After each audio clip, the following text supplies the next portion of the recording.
ہجرت الوداع کے موقع پہ زمانہ گردش کرتا ہوا اپنی اسی حالت پر آ گیا ہے جس پر وہ اس دن پر تھا جس دن اللہ تعالیٰ نے آسمان اور زمین کو پیدا کیا۔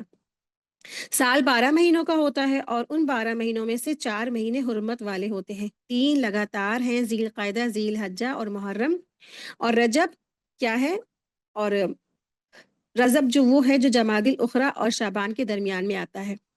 یعنی آپ صلی اللہ علیہ وسلم نے اعلان کیا کہ تمام مہینے اپنی جگہ پر پوری طرح لوٹ آئے ہیں، کیونکہ اب مکہ فتح ہو چکا تھا، مشرکوں کا وہاں سے صفایا ہو چکا تھا، کوئی بھی کفار وہاں نہیں موجود تھا جو اپنی مرضی سے وہ رسموں کو ایجاد کرتے، اپنی مرضی سے وہ تاریخوں کو چینج کر دیتے۔ لیکن یہاں پہ اللہ سبحانہ تعالیٰ نے ان کی اس رسم اور ان کی اس چوری کے بارے میں ذکر فرمایا ہے کہ وہ نسی کرتے تھے۔ تو نسی سے مراد کیا ہے؟ پیچھے کرنے کے ہیں، یعنی نسی سے مراد تاخیر کرنے کے ہیں، کہ وہ تاریخوں کو، مہینوں کو پیچھے کر دیتے تھے، اپنی من مرضی سے بتا دیتے تھے کہ فلاں فلاں تاریخ ہے آج اور محرم نہیں سفر ہے، ٹھیک ہے۔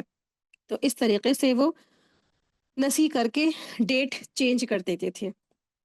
اسی کا یہاں پہ اللہ سبحانہ تعالیٰ فرما رہے ہیں۔ آیت دیکھیں، آیت نمبر 37،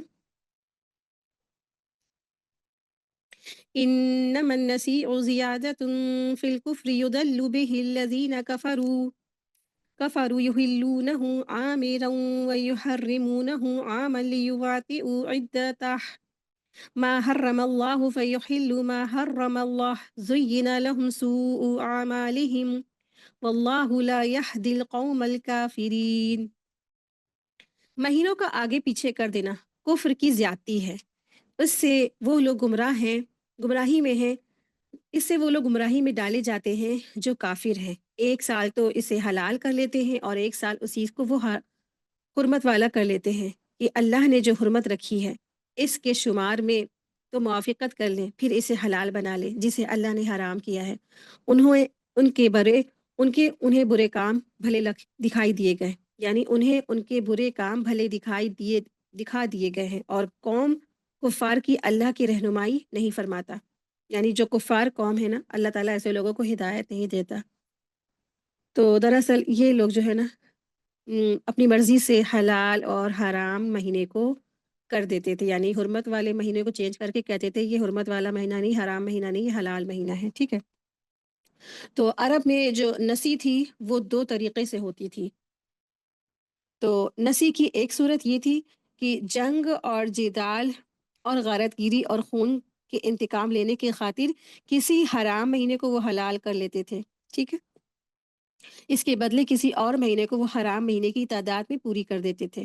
اور دوسری صورت یہ تھی کہ قمری کیلنڈر کو شمسی کیلنڈر کے مطابق کر لیتے تھے، اس میں کبیسہ یعنی کہ 1 مہینہ بڑھا دیتے تھے، ٹھیک ہے، لیپ یعنی 1 مہینہ بڑھا دیتے تھے تاکہ حج ہمیشہ ایک ہی موسم میں آتا رہے۔ آپ دیکھیں کہ جو ہمارا چاند والا کیلنڈر ہوتا ہے، قمری کیلنڈر ہوتا ہے، اس میں ہر سال 10 دن کم ہوتے ہیں۔ اس حساب سے جو ہمارا جو جیسے بھی کوئی بھی ہمارا ہے، رمضان ہے یا حج ہے یا ہماری عید ہے یا بقرعید ہے، تو ایسا نہیں ہوتا کہ ہمیشہ جون کے مہینے میں پڑھے، تو وہ ہمیشہ گردش کرتی رہتی ہے، کبھی جون میں پڑھی، کبھی جولائی میں پڑھی، کبھی دسمبر میں پڑھی، کبھی اگست میں پڑھی، اس طرح سے وہ سرکل کرتی رہتی، گھومتا رہتا ہے چاند کے حساب سے، اگر ہم لوگ یہ مناتے ہیں، ٹھیک ہے۔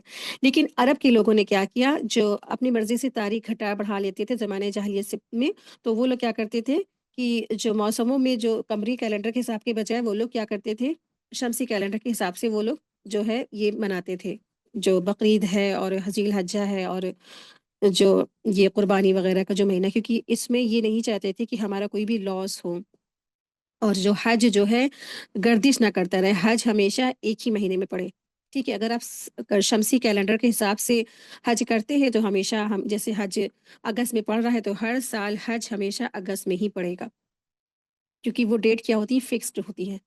تو مشرکین مکہ نے یہی سب سے بڑی چال بازیاں کی تاکہ ان کو کوئی نقصان نہ ہو اور حج گردش نہ رہے، جاڑا گرمی برسات میں اس طرح سے حج گردش نہ کرے۔ تو لیپ یعنی کبیسہ، یہ مشرکین مکہ اپنی دنیاوی مفادات کے لیے جو 36 سال کے عرصے میں حج 35 سال کر دیتے تھے، ٹھیک ہے۔ تو یعنی کہ جو حج 36 سال کے عرصے میں ہوتا تھا اس کو 35 سال کے حج میں کر دیتے تھے، اور ایک حج گم کر دیتے تھے بیچ میں۔ تو قمری کیلنڈر کو شمسی کیلنڈر بنانے کے لیے وہ 10 دن بڑھا دیتے تھے، یعنی کہ وہ شمسی کیلنڈر کو، قمری کیلنڈر کو شمسی کیلنڈر میں چینج کر دیتے تھے۔ تو یہ دراصل ان کی یہاں پر ایک جرم کے بارے میں اللہ سبحانہ تعالیٰ نے سامنے رکھا ہے۔ تو اس آیت میں نا نسی کو حرام اور ممنوع قرار دیا گیا ہے۔ قمری کیلنڈر سے پوری دنیا کے لوگ میں برابری آتی ہے، عدل ہوتا ہے، کیونکہ اس میں 10 سال، اس جو قمری کیلنڈر ہوتے ہیں اس میں 10 دن کم ہوتے ہیں۔ رمضان کبھی گرمی میں ہوتا ہے، کبھی سردی میں ہوتا ہے، ٹھیک ہے۔ کبھی کسی علاقے میں جو رمضان پڑھا تو کبھی کسی علاقے میں وہاں سردی ہو رہی اور دوسرے علاقے میں وہاں گرمی ہو رہی۔ اس سے کیا ہوتا ہے، سب کے بیچ میں عدل اور انصاف قائم ہوتا ہے۔ اسی لیے اللہ سبحانہ تعالیٰ نے جو اسلام کے جو دین کے جو ارکان ہیں قمری کیلنڈر کے حساب سے رکھے ہیں، لیکن ہر چیز سے یہ منہ چراتے تھے، جان چراتے تھے، تو انہوں نے اپنے منمانے طریقے سے ساری ڈیٹ وغیرہ سب چینج کر دی تھی۔ تو ان آیات میں انہی باتوں کا ذکر ہے۔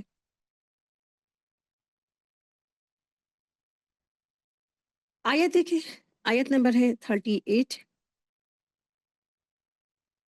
اے ایمان والو، تمہیں کیا ہو گیا ہے کہ جب تم سے کہا جاتا ہے کہ چلو اللہ کے راستے میں کوچ کرو تو تم زمین میں لگ جاتے ہو، زمین سے لگ جاتے ہو؟ کیا تم آخرت کی اور دنیا کی زندگانی پر ہی جوجھ رہے ہو؟ سنو، دنیا کی زندگی تو آخرت کے مقابلے میں کچھ نہیں ہے، اور بالکل قلیل ہے، بالکل تھوڑی سی ہے۔ تو یہاں سے آیت نمبر 38 سے 41 تک اللہ کے راستے میں جو جی چرانے والے ہیں ان کے بارے میں ذکر ہے، کہ اللہ سبحانہ تعالیٰ نے فرمایا ہے ان آیات میں کہ اللہ کی راہ میں جی نہ چراؤ۔ اور دراصل جن کے بارے میں یہاں پہ ذکر ملے گا آگے، تو وہ دراصل منافقین ہیں، اور جو نیو نیو مسلمان ہوئے تھے ان کے بارے میں ذکر ہے، ٹھیک ہے۔ تو دراصل آیت نمبر 36 سے آیت نمبر 38 سے غزوہ تبوک کا ذکر شروع ہو رہا ہے، جو سورہ توبہ میں جو جس کے بارے میں خاص آپ لوگوں کو بتایا تھا۔ تو غزوہ تبوک، اس کو جیش عشرہ بھی کہا جاتا ہے، ٹھیک ہے، جنگ جیش عشرہ بھی کہتے ہیں، کیونکہ یہ ایسے سفر کی طرف، اس میں جو ہے نا اس لمبے سفر کی طرف تھی کہ اس میں کافی پریشانیوں کا مسلمانوں کو سامنا کرنا پڑا تھا، اور کافی دقتیں تھی، اور مسلمان جو ہے اس وقت بہت تکلیف میں تھے، اور لیکن یہ کیا تھی، فرض سب کے لیے کر دی گئی تھی، یہ جنگ سب کے لیے فرض کر دی گئی تھی۔ تو یہاں سے غزوہ تبوک کے مختلف پہلوؤں کا بیان شروع ہو رہا ہے، جو اس صورت کے تقریباً آخری تک چلے گا، ٹھیک ہے۔ تو اس غزوے کا واقعہ مختصر یہ ہے کہ اب دیکھیے سیرت کی جو کتابوں میں بڑی بڑی طویل طویل ہے نا، تو مختصر شارٹ پہ یہ ہے کہ جب جو رسول اللہ صلی اللہ علیہ وسلم نے جو ہے مکہ فتح ہوا اور حنین کی لڑائی کے سفر سے جو واپس آئے نا، دونوں ہی لڑائی انہوں نے جیت لی تھی، فتح مکہ بھی جیت گئے تھے آپ صلی اللہ علیہ وسلم، اور حنین کی بھی لڑائی بھی آپ صلی اللہ علیہ وسلم کیا ہوئے تھے، ان کو فتح ملا تھا۔ تو پھر جب اس سے واپس آئے مدینہ منورہ، تو کچھ سمے کے بعد جو ہے نا شام سے آنے والے کچھ جو سوداگر ہوتے ہیں، انہوں نے مسلمانوں کو بتایا کہ رومی حکومت کا جو بادشاہ ہے، ہرقل اس کا نام تھا، مدینہ منورہ پر ایک زوردار حملہ کرنے کی وہ تیاری کر رہا ہے، جس کے لیے اس نے ایک بڑا سا لشکر شام اور عرب کی سرحدوں پر جمع کر لیا ہے، اور اپنے فوجیوں کو سال بھر کی تنخواہ کی ایڈوانس بھی دے دیا اس نے، ٹھیک ہے، یعنی کہ اپنے فوجیوں کو سال بھر کا ایڈوانس بھی دے دیا تنخواہ کا۔ تو صحابہ کرام رضی اللہ عنہ، اگرچہ اب تک بہت سی وہ جنگیں لڑ چکے تھے، مگر وہ سب جو ہے نا جزیرہ عرب کے اندر تھی، یہ پہلا موقع تھا کہ دنیا کی جانی مانی ایک بڑی سی طاقت سے مقابلہ پیش آ رہا تھا، لیکن نبی کریم صلی اللہ علیہ وسلم نے فیصلہ فرمایا کہ ہرقل کے حملے کا انتظار کیے بغیر ہمیں کیا کرنا ہوگا، پیش قدمی کرنا ہوگا، یعنی آگے خود بڑھ کے ہمیں مقابلے کے لیے جانا ہوگا، اور خود وہاں پہنچ کر مقابلہ ہم کریں گے۔ چنانچہ آپ صلی اللہ علیہ وسلم نے مدینہ منورہ کی تمام مسلمانوں کو اس جنگ میں شریک ہونے کے لیے تیاری کا حکم دے دیا۔ مسلمانوں کے لیے یہ بہت بڑی آزمائش تھی۔ اول تو 10 سال گزر گئے کہ مسلسل جنگوں کے بعد یہ پہلا موقع تھا کہ فتح مکہ کے بعد اب سکون کے کچھ لمحات میسر آئے تھے۔ دوسرا یہ کہ جس وقت جنگ کے لیے روانہ ہونا تھا، وہاں ایسا وقت تھا کہ مدینہ منورہ کے کھجوروں کے باغوں میں کھجوریں پک رہی تھیں، انہی کھجوروں کا مدینہ والوں پر کی جو ہے سال بھر کی روزی روٹی کا دار و مدار تھا، یعنی کہ گزارا کرتے تھے وہ، یعنی فصلیں ان کی تیار تھی، فصلیں ان کے کاٹنے کا وقت تھا، تو ایسی حالات میں باغوں کو چھوڑ کر جانا بہت مشکل تھا۔ تیسرا یہ کہ عرب میں بہت سختی کا موسم تھا، جس میں آسمان سے آگ برستی ہے اور زمین سے شعلے نکلتے، تو جو ہے اتنی گرمی میں یہ جنگ رکھ کی گئی۔ چوتھی یہ کہ تبوک کا جو سفر بہت لمبا تھا، تقریباً 800 میل کا یہ پورا راستہ جو ہے، اور جو کہ ریگستانوں پر مشتمل تھا۔ پانچواں، یہ سفر کے لیے سواریاں کم تھیں،